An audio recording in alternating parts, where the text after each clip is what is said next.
Being crashed by a rock is so inhumane, it definitely scared me to think someone my age would do such a thing. This just clearly shows how our morals have been lost and how we can't seem to tell the difference between what's right and what's wrong.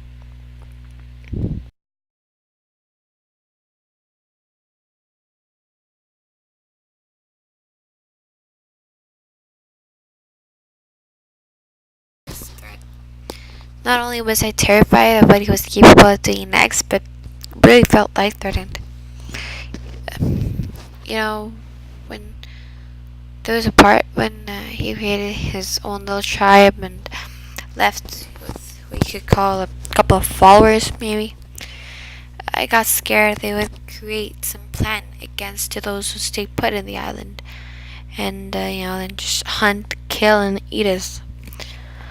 Knowing the way Jack has changed during our stay, it was just freaky and scary to even think or know that that was possible.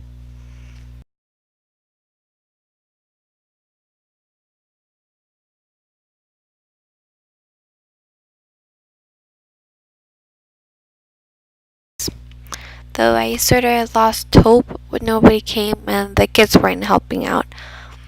I lost hope of my dad rescuing us, but I never stopped believing there could be an older man living in the island that would kindly help us out. I have to admit, though, the fact no adults were present at all made us act silly and unreasonably.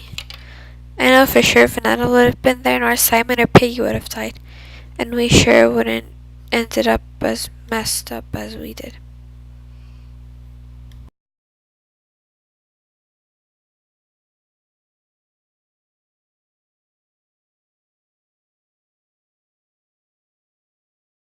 Out there, I honestly thought the island was amazing. It was just like being in paradise. We were gonna be able to mess around and bathe in the lagoon every single day, and the idea of no parents just kept on getting better and better. It was pretty good at first.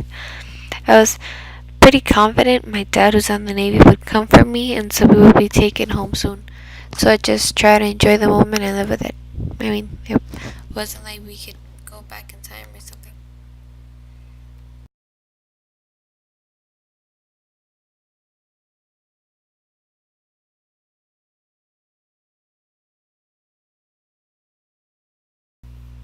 Sticking together was probably the main factor on surviving the island.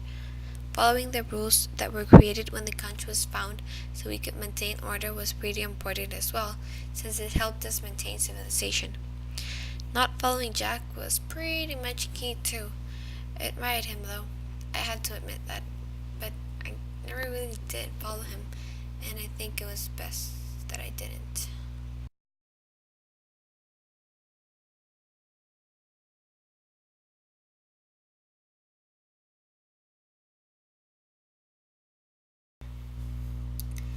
I was chief at the beginning because they voted for me after I blew the conch.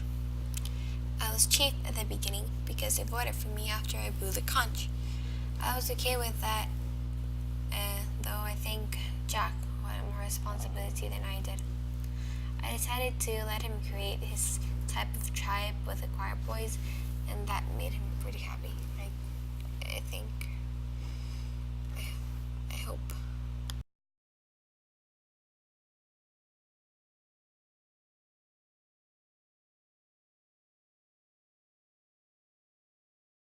Piggy pointed out when we were looking for others on the island. When we found it, Piggy told me I had to bow it. I trusted him for some reason, even though we didn't know each other for long. Once I blew it, everyone gathered around together, and I started blowing, waving it, insisting for everyone to just shut up, wait and listen. Thankfully, soon after they did. Basically, the whole thing about the conch is it represents order, harmony, and democracy, though I think only Piggy and I understood the importance of what it stood for.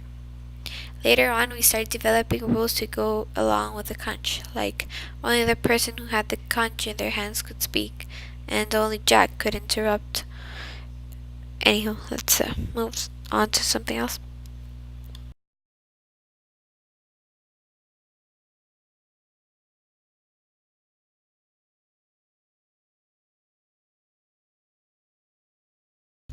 where to start?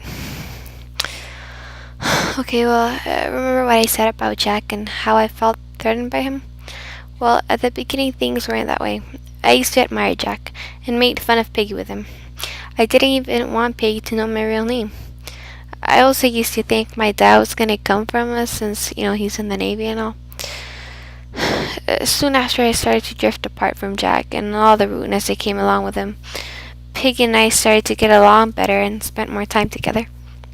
I learned a lot from Piggy. He was very smart, and I regret not knowing him sooner. And about my hope for getting out of there, Simon came to me and told me everything was going to be okay and made sure I became conscious I was going to get home safe. It's a shame he didn't make it all right either.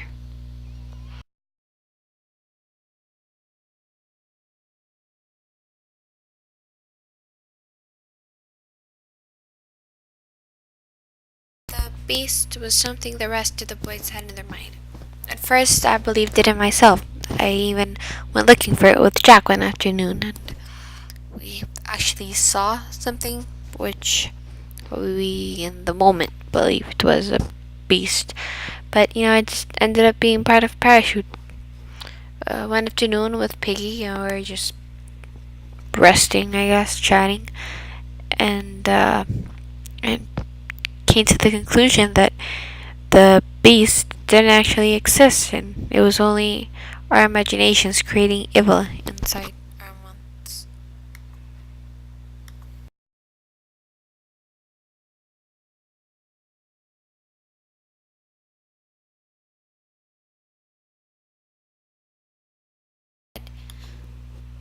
It was the wild and evil inside us that created the imaginary beast, and unfortunately, Sam had to suffer the consequences. He died trying to let us know that the beast didn't actually exist, insisting it was a man on the parachute. I guess everyone just was too wild to even notice.